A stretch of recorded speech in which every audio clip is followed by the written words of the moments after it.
Could the Texans actually have a competent general manager? Like seriously, because this right here is going to determine a whole lot. A whole lot. This is going about to mean a lot. Could the Texans actually potentially have a competent general manager? What's up, YouTube? Your boy back once again with another sport topic. And today we're gonna talk some football, Houston Texans football. Today we're gonna talk about Nick Casario and his potentially record-setting breaking the bank for Deshaun Watson. Like it's because it's trending that way that he might have a blockbuster trade on his hand, record-setting, groundbreaking trade on his hand. He could potentially break the bank when it comes to for this trade for Deshaun Watson assets he can recoup from this. But can he?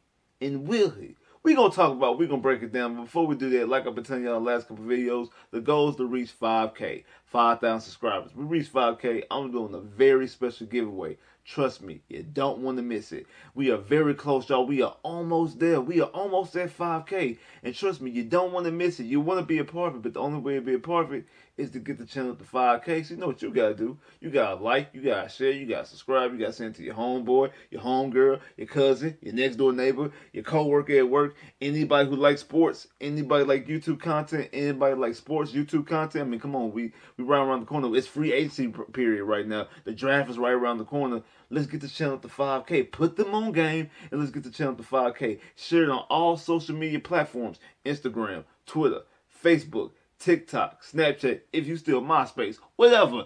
Any social media platform, you share it on those social media platforms.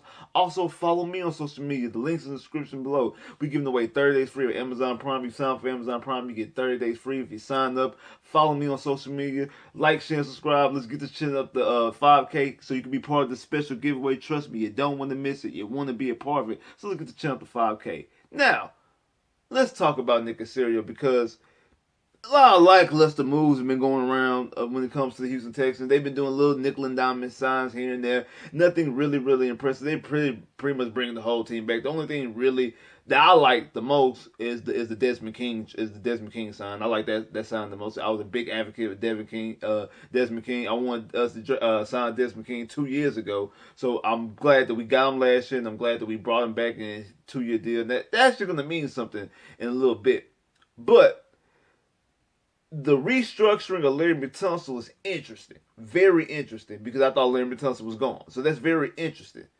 And I wonder, could this all be part of the plan? Especially when you hear the things that are going on with this potential trade. I mean, you got Carolina in the mix. You got the Saints in the mix. Now he's meeting with Cleveland. Supposed to be meeting with Atlanta. And some of these potential trade packages that have been brought to the table, because when it comes to the Saints and it comes to the Panthers, they all said 3 first-round picks and some other stuff, but guaranteed 3 first-round picks. So when you look at Carolina's going to give you 3 first-round picks. They don't have any seconds for this season because they gave their second trade for Sam Darnold. So you're pretty much thinking you're going to get some players in this deal. And you're talking about possibly getting safety Jeremy Chin. You're talking about getting We're talking about getting J.C. Horn, who I like. I thought J.C. Horn was the #1 corner in last year's draft. I would like him. Or they might not want to come off of J.C. Horn, so they might end up giving you C.J. Henson, the corner that Jacksonville took in 2020 draft in the first round. I think he was a top 10 pick, if I'm not mistaken. That Jacksonville took, and then Jacksonville traded him last year to Carolina, and then also the D and Burns. Those things actually might mean something, because when it comes to Carolina, y'all know with the 3rd pick in the draft, and also the Carolina pick will give you Carolina's trade will also give you the 6th pick in the draft. Y'all know me; I've been talking about Kyle Hamilton for a long time when it comes to that 3rd pick. If they bring back Chin, I could definitely see the Texans possibly trying to move the 3rd pick in the draft, keep the 6th pick, and probably draft a Sauce Gardner. Now, if they don't get Chin back and say they get a corner in the DN, they'll probably take Kyle Hamilton in 3rd, especially since now you've lost Justin Reed going to Kansas City. I could definitely see something like that happening, because I think that Lovey really likes Sauce, because Sauce is damn near a spitting image of Peanut Tillman, who Lovey had in his defense in Chicago for a long time. So I think that he definitely would want a corner like Sauce, because it reminds him of Peanut Tillman. Now, like I said, I think Kyle Hamilton's the best player in this draft. Personally, I told y'all this numerous times. I feel like Kyle Hamilton's the best player in this draft, and you'd be foolish to pass up on Kyle Hamilton. And even though Kyle Hamilton is more of a free safety, even though like I said, he could do a lot of stuff, but his best attribute is playing free safety, and Jeremy Chinn's best attribute is being a box safety, coming up and loading up their box. You can actually play both of them on the same field together. So I wouldn't be opposed to that. I mean, perfect scenario for me if you're telling me that. If we got Jeremy Chinn and got J.C. Horn. We just re-signed Desmond King to be he's our slot corner, and I'll still take that third and the sixth pick. Draft Kyle Hamilton third. Draft Sauce Gardner at six. I know, what about the offensive line? But I understand all that. Y'all know me, I'm a secondary guy. Your secondary is solidified. Your secondary is solidified for the next 5-6 years. Easy. If you tell me those are your two corners, you talking about J.C. Horn or C.J. Henson, whatever, I'm really not that high on C.J. Henson, but I'll take them over what we got. And then you talking about opposite Sauce Gardner. You talking about the safeties of Jeremy Chinn and Kyle Hamilton. I'm taking that. I'm taking it all day. I'm taking it all day. Like that. That's a perfect scenario. That's a perfect scenario to me from a safety, from a secondary standpoint. I like that a whole lot. I think there's gonna be a no-fly zone in Houston if you have something like that. I don't really know what New Orleans got because New Orleans has the 18th pick, the 18th pick in the draft. They don't have a third-round pick because their third-round pick is we have it when we gave them Bradley Roby before the season started. So I don't really know too much what the Saints give up. Plus, they have a hard thing with the salary cap. Now, the Falcons, same situation. They have a tough cap situation, especially they're going to find a way to get rid of Matt Ryan. But the potential trade that I've seen for the Falcons is the 8th pick in this draft, because their first round pick is the 8th pick. They have 2 second-round picks. One is 43rd, and the other one is 58. The 2023 first-round pick, and a 2024 first-round pick. And probably the thing that sells this the most, bringing in Kyle Pitts. I'm iffy on that because I don't know if the Falcons would do that. Not because I'm not. I like the value. You tell me 3 first-round picks, 2 second-round picks of the, but you get them both this year, which means you'll have 3 second-round picks in this season, in this draft. And you already have 2, like I just said. You got the Saints pick, so you have the 3rd pick, which is your pick, the 8th pick, which is the Falcons pick. Then you have the 35th pick. Yeah, because 32, so 33, 34, no, 34, 32. Yeah, that's it right, 35th. Yes, so your pick is the 35th. You have the 35th pick in the draft, the 48th pick in the draft, the 43rd pick in the draft, the 58th pick in the draft, and then you have 2 third-round picks. So that means in the top, 100? In the top 100, if I'm not mistaken, I think it might be the top 90. But definitely in the top 100. In the top 100 draft, the top 100 picks this year, you have 1, 2, 3, 4, 5, 6, 7. You have 7 of the top 100 picks in this draft. In a draft that's deep offensive lineman, deep defensive lineman. It's top heavy when it comes to, like I say, secondary players. I think it's, especially safety, is top heavy when it comes to safeties. But you can get a lot of talented players with those 7 picks. Then you still have 2 first-round picks, and then you have 2 first-round picks next year, and 2 further picks the year after. But like I said, the selling point of that is really Kyle Pitts. For all you Davis Mills at that Mills Mafia, that's going to be a huge weapon for him. That's why I don't know if Atlanta would do it, because outside of if Atlanta being inside of Georgia, where Deshaun Watson is from, if they give up Kyle Pitts, why would Deshaun Watson want to go to the Falcons? I don't understand why he would even want to go to the Falcons if they've lost their best weapon offensively.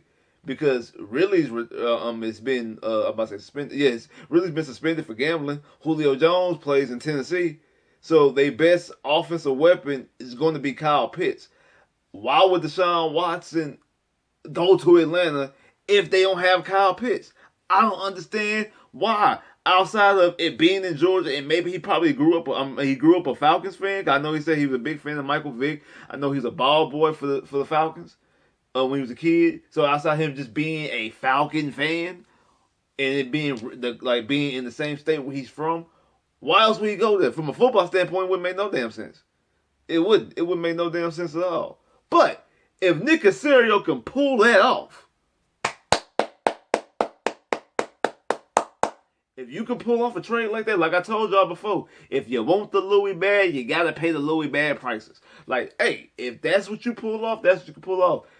Now he's meeting with Cleveland or met with Cleveland, which makes no sense to me personally, because like I said, if he leaves Houston, Texas, to go to Cleveland, Ohio, we need to we really need to take a serious look in this. We really need to evaluate this man's thinking process because he's the same person who defended unprompted to Bill O'Brien after they lost 24-0.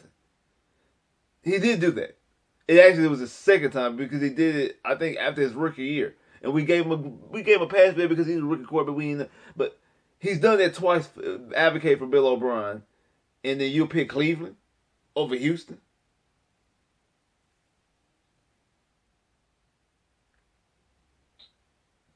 That makes no sense. And you got Baker Mayfield out here sitting out basically tweets saying he gone and all. And I think that's more so just because the fact of Cleveland even entertaining Deshaun Watson, you kind of sever that relationship. Kind of same thing with the Falcons and Matt Ryan. The only difference is Matt Ryan's already been paid, and also Matt Ryan's an older guy. Like Matt Ryan is probably 34, 35 years old. So Matt Ryan's at the end of his career. So Matt Ryan knows the writing's on the wall. So I don't really see Matt Ryan really getting too much offended. But obviously Baker Mayfield would get offended if you talking about a guy who is a year younger than Deshaun Watson and your team is openly going across state lines to recruit him to come to your team. That means obviously if Deshaun says yes and the Texans say yeah, whatever the compensation is, he's going to be a Cleveland Brown. So just off that alone, Baker Mayfield should know that okay, yeah, this ain't no smoke, this ain't no rumor. They going down to the Houston to go talk to Deshaun Watson. I'm gone. They don't want me here. So that's the reason why. I think that's more so what that's telling. I don't think that's telling us that for a fact Deshaun's going to Cleveland. I think that's telling us that the Baker Mayfield know he ain't coming back. Regardless, he know he not coming back. But I really don't know what Cleveland can give, and I haven't heard anything about any assets or what Cleveland can give. So until I see more of me, I obviously give up picks. And I think they have the 13th pick in this draft. So you're talking about 3 first-round picks, which obviously the next couple of years we don't have a gauge on where those picks are going to end up. I mean, are you bringing back Denzel Ward? Are you bringing back Nick Chubb? Are you bringing back Kareem Hunt? I don't think they'll bring back Kareem Hunt. I don't think the Texans will take Kareem Hunt. I don't think the Texans will take Kareem Hunt, actually. Just my personal opinion because of what's going on, especially then also what Deshaun Watson was dealing with. I don't see the Texans taking Kareem Hunt. And I don't really see Cleveland giving up Nick Chubb. Who knows, though? I don't really know what Cleveland can get. And then when it comes to weapon standpoint, I mean they got who's Cleveland have? I mean they got the running backs. I mean they got was it Austin Hooper? They got Austin Hooper and they just franchise tag Njoku and they just traded for Amari Cooper. I mean, at least in Carolina, they got Rob Anderson, they got DJ Moore. They have either or both Chuba Hubbard and Christian McCaffrey. I think Christian McCaffrey would stay. I don't think you get rid of Christian McCaffrey if you have Deshaun Watson, and they possibly try to keep Chuba Hubbard. I would want Chuba Hubbard back in that trade. It just to me seems like the best fit is Carolina. From all parties. From Deshaun Watson going there, I think people always bring up the Clemson ties because he's from Georgia. So if you talk about home, it would be better for him to go home to the Falcons. But Carolina, I think, has better weapons. They don't have a Kyle Pitts, but that'd be it. That's all they would have is a Kyle Pitt. I think like Cincinnati, and not Cincinnati, I'm sorry, but Carolina has better receivers. And they're gonna have a better ground game. Whichever running back stays, they'll have a better ground game. And they also have defensive assets. Like I said, they can get rid of their corners. They have two of them. J.C. Horn and C.J. Henson. They have two. So they can unload one of those corners. They can unload Jeremy Chin. They can unload the D. Like, they can unload one or two of their players, which they probably would have to because they don't have a second-round pick. Obviously, give up their picks. And they also have the 6th pick in the draft, which is a higher pick. The Falcon one really does intrigue me, though, because, like I said, you're talking about 7 picks in the top 100. That's a lot of picks in the top 100. And Kyle Pitts. But I just don't see the Falcons giving them Kyle Pitts. I just don't. And if they do, if they do, I don't see why Deshaun Watson would go there if they give up Kyle Pitts. But like I say, if Nick Caserio can pull this off, man. Like, share, subscribe if you haven't, comment below if you haven't, click that bell, get more videos. I holla.